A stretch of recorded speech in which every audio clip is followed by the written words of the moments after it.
Not a full-on, not enough to be diagnosed with a disorder, but some possible psychotic symptoms. And that's, again, because of an infection, because of surgery, because of dementia, things like that.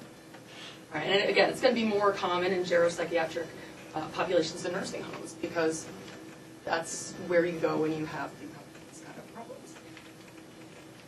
Okay, again, these numbers, I don't know. It's just sort of to point out that among the people who come in with psychotic symptoms, what else is going on most likely? Yes? How long does the delirium that's induced by anesthesia usually last, or does it vary from person to person? It does. The general wisdom is that it is longer in older adults. I recently had surgery 2 weeks ago. I was delirious afterwards. I mean, I was just chatting up everyone in the surgery room as I was coming out.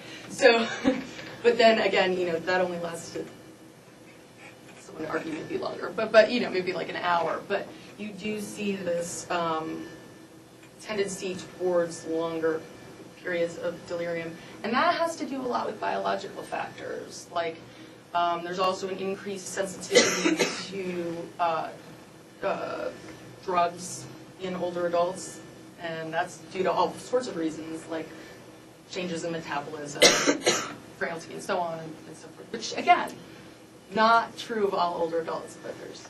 But I mean, like, can it last months? Oh, no, generally, well, I suppose it could, but generally, I would say most of the time it doesn't, because it's usually indicative of a real serious problem, that if it's not taken care of, the person's going to die before it can continue that long. Sometimes it seems like what it does is sort of unmask that there was something else that was really wrong. So if it keeps on going longer and longer and longer, that maybe there was like there's a that kind of tips them over. Yeah, exactly, a threshold phenomenon. So it's not the delirium going on so much as the tipping point. And again, these are all good questions, in which I probably, it was really hard to figure out the order to put these slides in.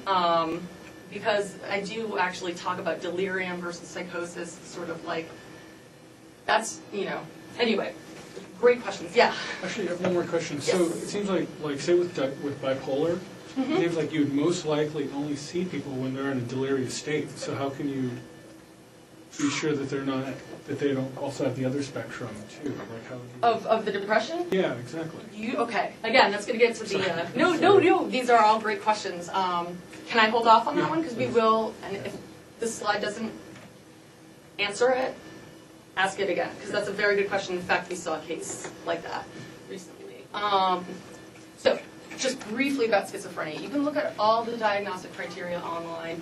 Approximately 90% of cases have onset in early adulthood. By early adulthood, we mean before age 45, according to the DSM.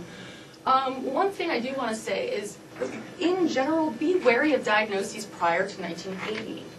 Because prior to that, so the DSM-2 did not differentiate between bipolar with a manic episode and bipolar disorder with psychotic features and schizophrenia. I mean, it was really just, a lot of it was lumped into the same category.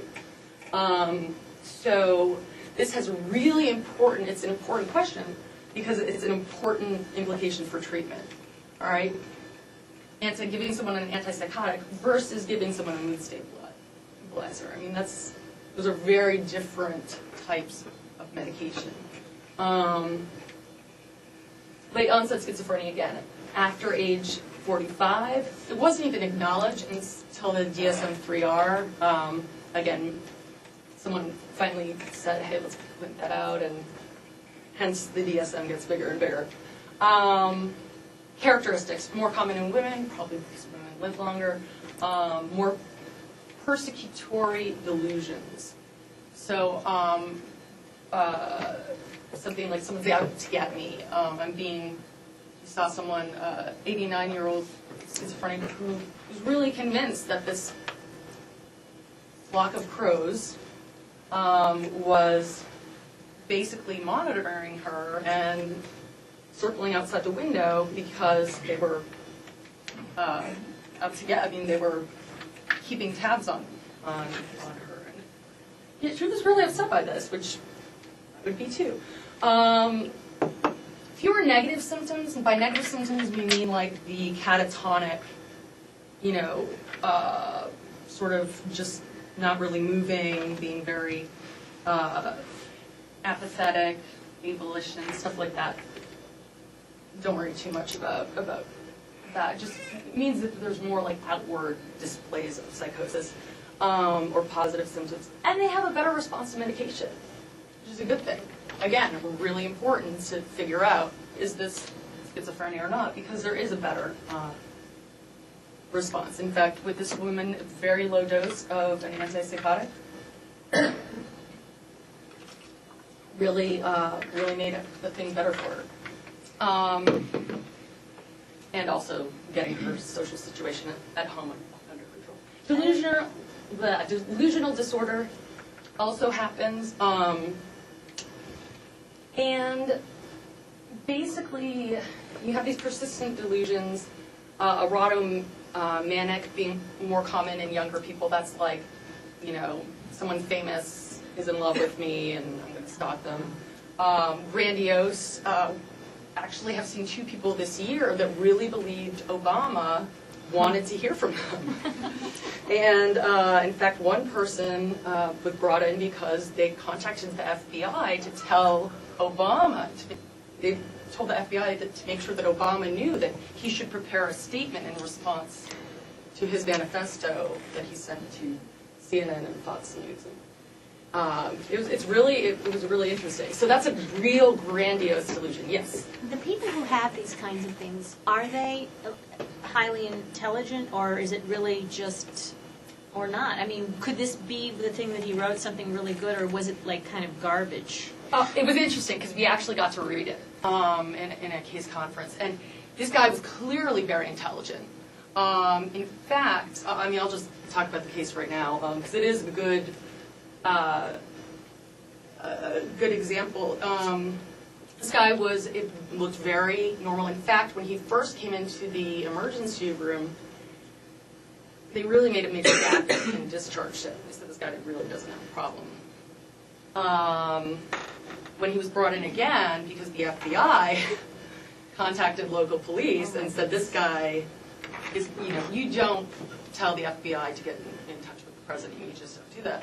And he, at that point, these manifestos that he had written on how to end the Iraq War, on how to improve the economy, everything, it was essentially garbage. It was very difficult to read because of these loose associations and thought derailment. So he would go and say, I know how to end a war in Iraq, and then start talking about the failure of his marriage and how his son hates him, and then go into how that proves that we should, but not even prove, because it didn't prove anything, it wasn't even related to the war in Iraq. It was very... That loose association Yeah. you're talking about. But then we saw him post-treatment, or sort of like, actually he was being discharged that day. And it turned out, these delusions, these real grandiose delusions, like CNN, Fox News, MSNBC, and the New York Times need my manifesto, and Obama needs to address this. Those were all really brought on by the fact they switched his pain meds. Yeah, so he had been on, I don't remember exactly what it was, but they switched him to a codeine-based medication, and that's what really pushed him over. So, again, but the intelligence thing, this guy was, so then when we were talking to him, he really, he just said, yeah, and then he would talk about his ideas. They were actually not bad ideas. I'm not gonna... No, but you mean once he was on the right meds. And he fully acknowledged, he's like, yeah, no one's going to listen to me. I don't have a degree in international relations or so on and so forth. But he said, calling the FBI was probably a mistake. And he was just really, again, he looked outwardly, still continued to look outwardly